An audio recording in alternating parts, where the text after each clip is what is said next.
Um, right, we'll get straight into it then. Back with another week for Dundalk. The first race at 4 o'clock. It's the North 85 handicap over 5 furlongs. Initially, at first glance, I was going for Drish Venture at 5-2. It was my fancy before the prices came out, and that was based off his 3 starts at Dundalk. He won last time out, beating a really nice field. But before I look deeper into it, you told me to check out Joseph O'Brien's Falseron.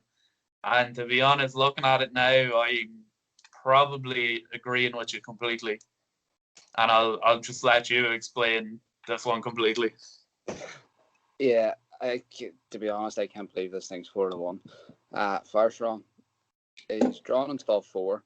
Now he's off for 223 days, but Joseph sent out a winner last week off 183. Lovely Esteem, won by a length or 2 lengths, something like that there. Now, Falseron was third in a maiden at Nice that was won by Military Style, who's now rated 104. Eastern Voice was second. He's now rated 83. Military Style went on and was third in a Group 3 next time out.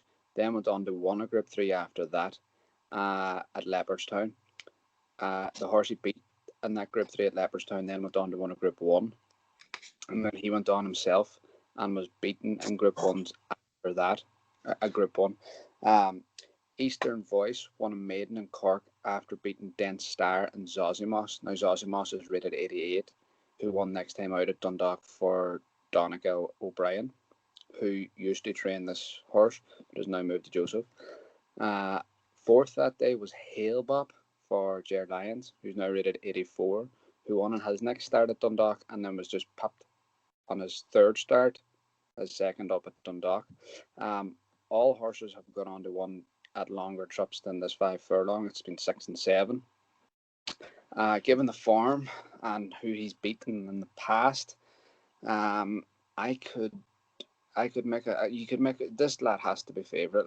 Given that what he's been competing against in the past, he's probably going to be rated or is weighted to be rated in the mid to low 80s, kind of give or take.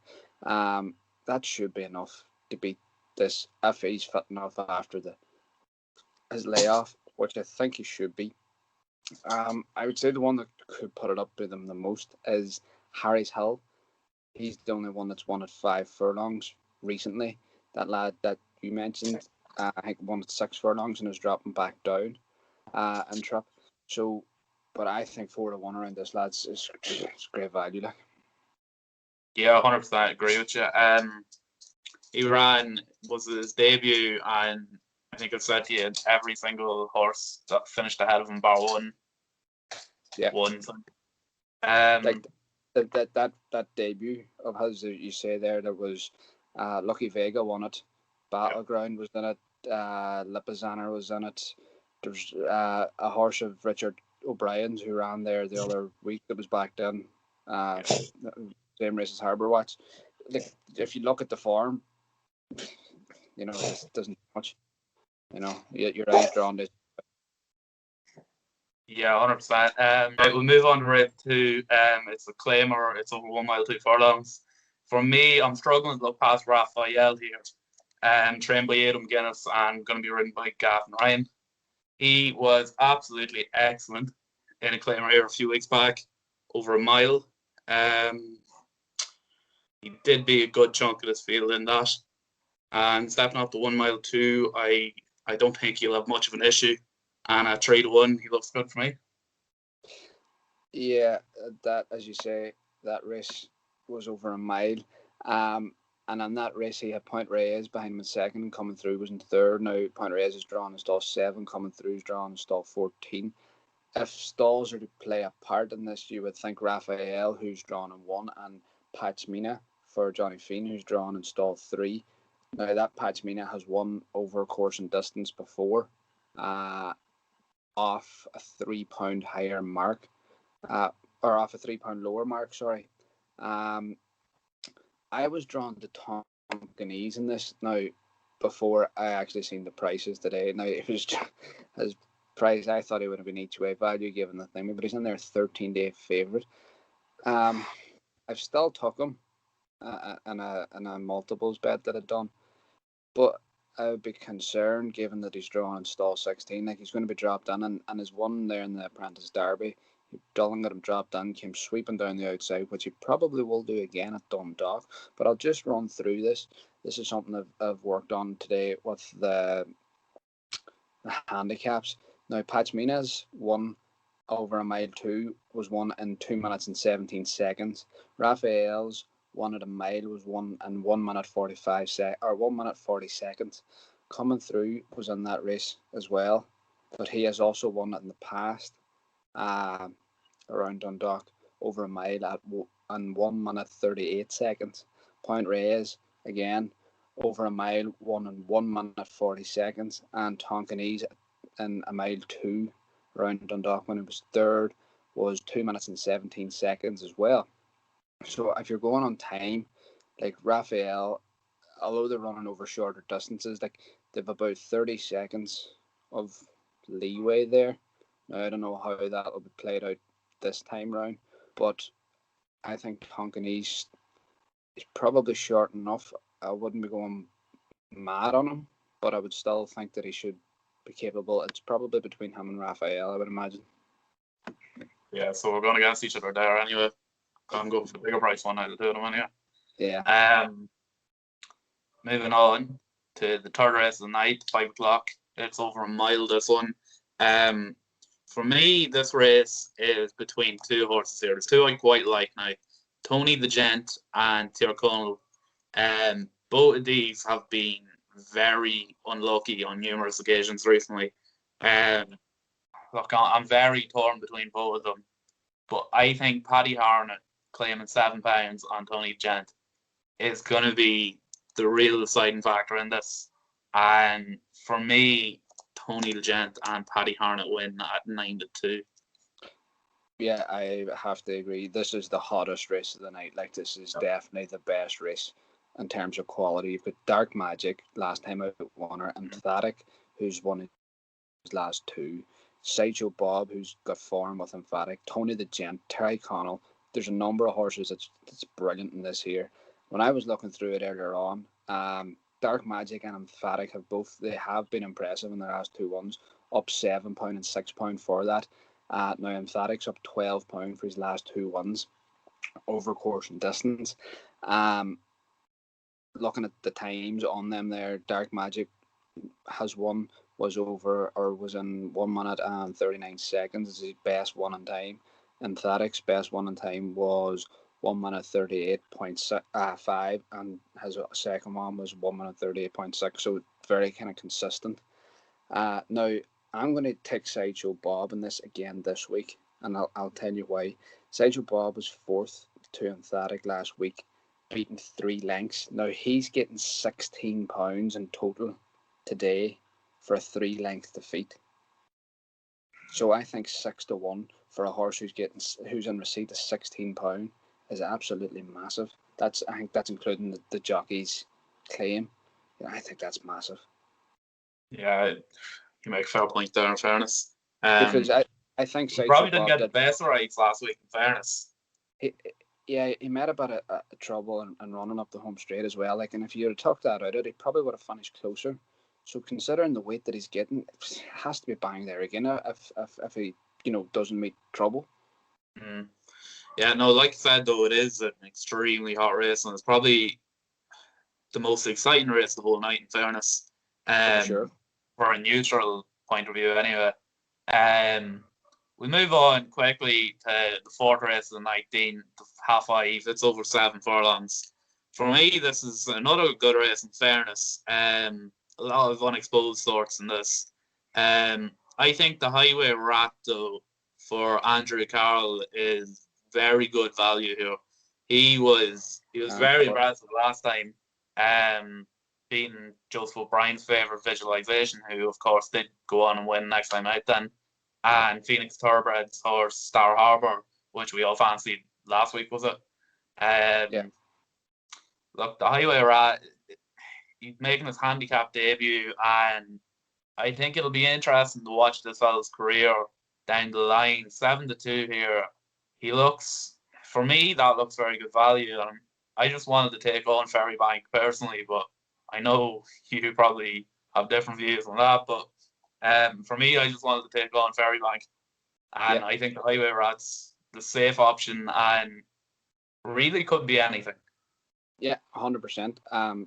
It was Andy Oliver, not Andy Carroll as well. There, you at the start you Oh, said, sorry. but just so you can anyway edit it out or fix it. No, 100%. I agree with you on the Highway. It's a 2 horse race in my looking at it, it's definitely on paper you could call it a 2 horse race, but you couldn't rule out Joseph's horse in it either. Ferrybank ran well over 6 furlongs last time. Now, whenever the horse finished second, that kind of came to his hind, and Chris Hayes gave him a slap. It just seemed to lengthen nicely. Now he has got great form over 7 furlongs when he was just beat by Russian River and another nice horse. Now that name just has escaped me at the moment. But he won that 6 furlong maiden last week off 79. He's in today and handicap off 82, stepping up and trip, which probably doesn't hinder him. He's a front running horse. He's plumb drawn stall one. Chris Hayes knows how to ride him. I'd imagine that they're just going to make great use of him. But I definitely think that Highway Rat is the one with the most potential, given the fact that he's the least exposed horse in the race. But Hala Jude there as well has 3 lengths to find with Ferrybank. He's now £8 below Ferrybank, and the jockey takes a further 7 off. So, if you're looking for value bet there, Hala Jude maybe each way could be a good bet because he's getting weight from the first 2. But I'm going to say Ferrybank to 1, to be honest. There's one thing you can't do, and that's rule out Joseph O'Brien at Dundalk. Joseph's was he champion trainer at Dundalk for a reason, like. Yeah. There again at the top of the leaderboard this year as well. No, I mixed Andrew Oliver's name up with Gary Carroll's name. Or the trainer and jockey. Moving on to race 5. It's a 6 o'clock. It's a maiden over 7 furlongs. Again, I am going for Paddy Harnett here. I really like the look of Strange Times. It's trained by Tracy Collins.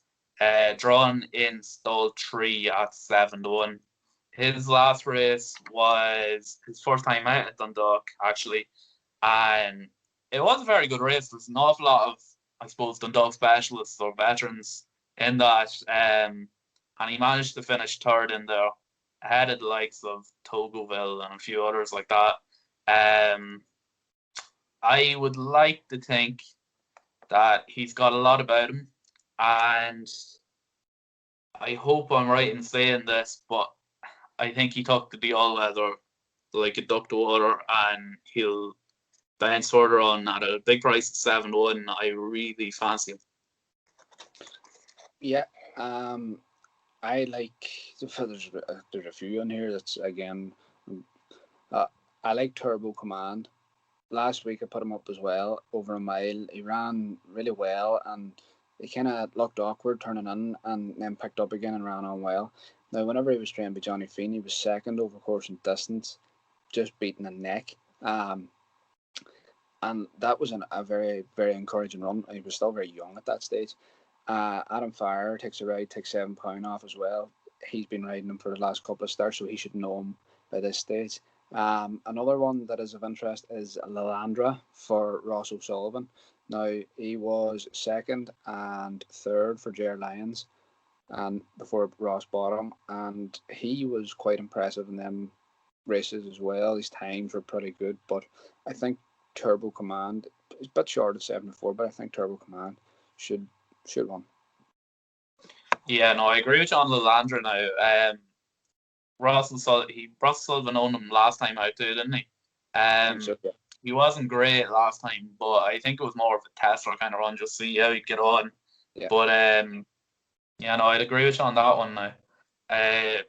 Moving on to the half 6, it's a 7 furlong race, and a favourite horse of mine here is running. Major Power. Edward Lineham's training, Shane Cross is riding. This lad went on an absolute roll last year. I think he picked up 4 wins, from 7 runs, I think it was. Last year at Dundalk, he had a hat-trick of wins.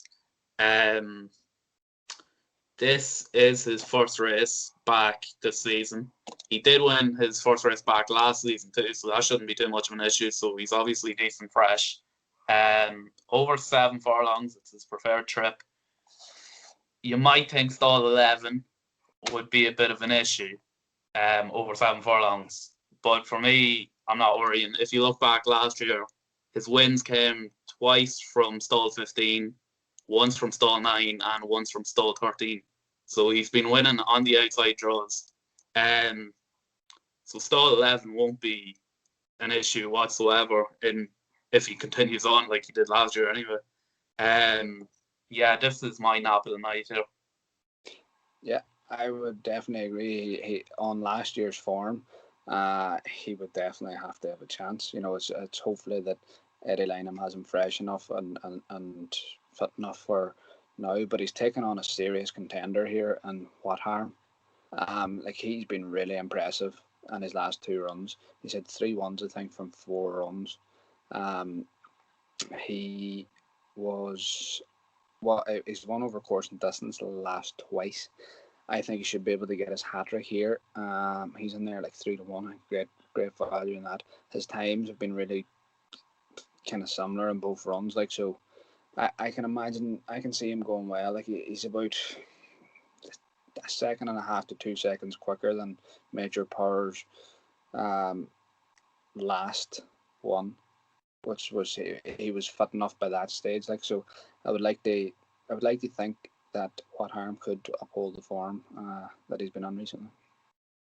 Yeah, I just think at 8-1 though, Major Power is huge, even for an each way bet there. Yeah, for sure. We'll move on to the 7 o'clock race. It's 45-70 handicap over 7 furlongs. Now, Dean, in the past, 2 runs, I suppose, for Farnese, we both tipped them up. We were both concerned about the distance over 6 miles, you hear me, over 6 furlongs and 8 furlongs a mile. Yeah. We did express our concerns over the 6 furlongs. Now, over a mile, we were a bit more confident with him. 11-1 here. He looks great back over 7 furlongs. Dylan Brown McMonagall again claiming £5 off. He finished 4th now twice in his last 2 races.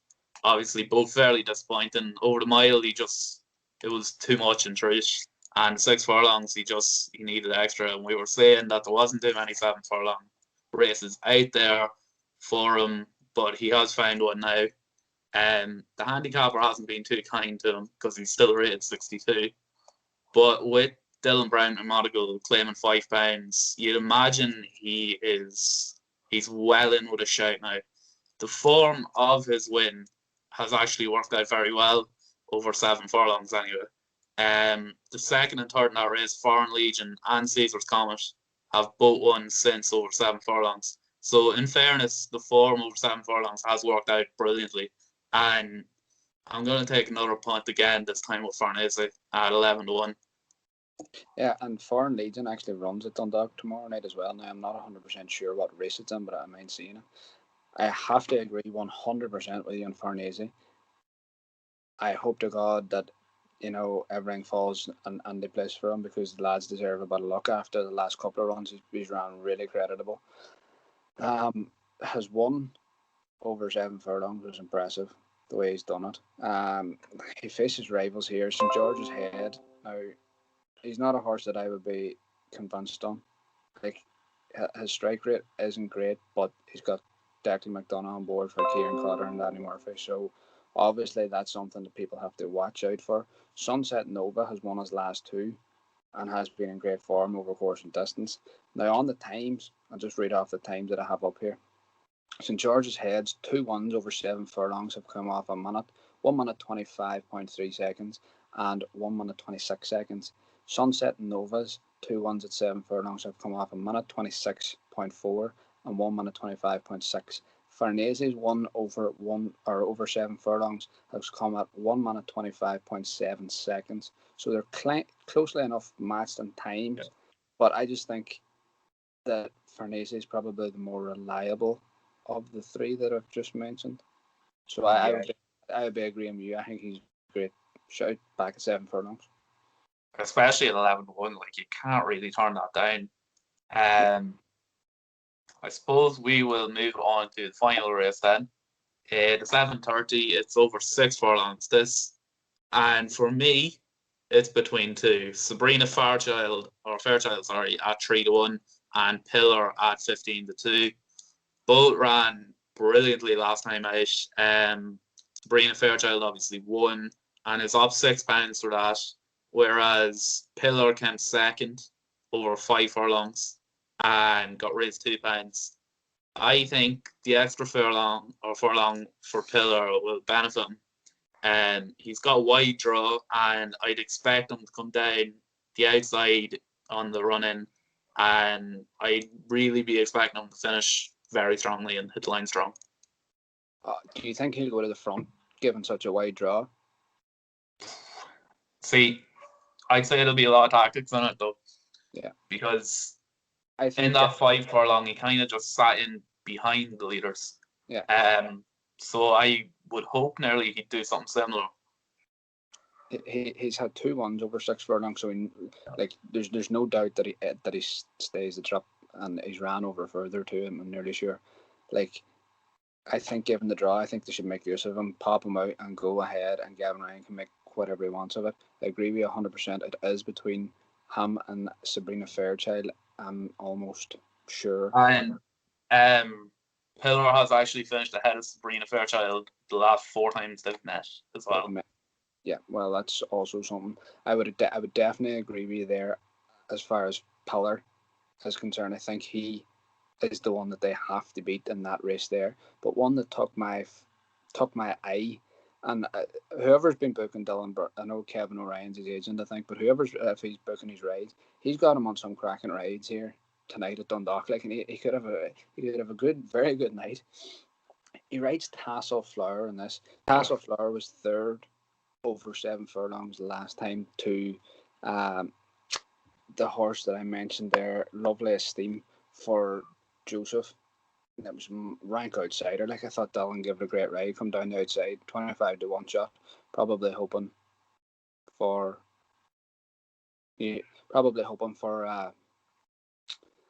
ride for a bit of luck, come home late, do whatever. I think, now I'm not sure, but let me just check to see what price it is, because there was no prices there when I seen last for that race.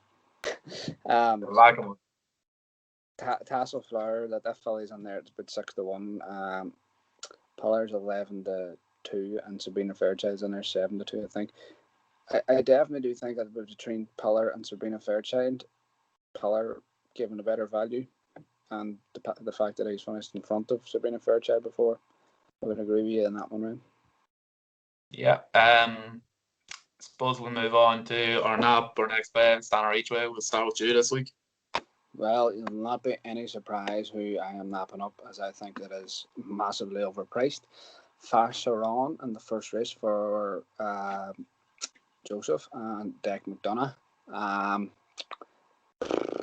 don't have any big priced each ways in there, do I, today or for Hingway? But I'll take Sideshow Bob at 6-1. Not great value on it, but it's the biggest one I think I have in my selections. And my next best, I would go with What Harm, 3-1. That's fair. I suppose I'll start with my nap. I said it there during the video, that would be Major Power at 8-1 in the 6:30. Edward Lynham training, Shane Cross riding.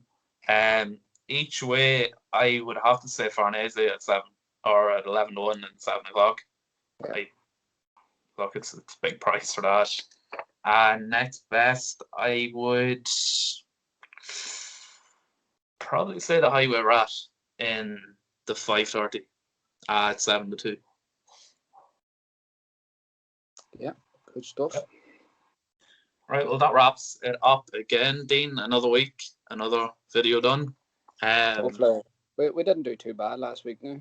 I thought Oh, we did all right. We had a few winners there on MacBan City. Obviously, each Hillsborough way. really got supported in betting and finished third. It was very unlucky in truth. Yeah, yeah. I tipped up the Irish acclaim as well, 6-1, or one well about 7-2. I think it was something like that.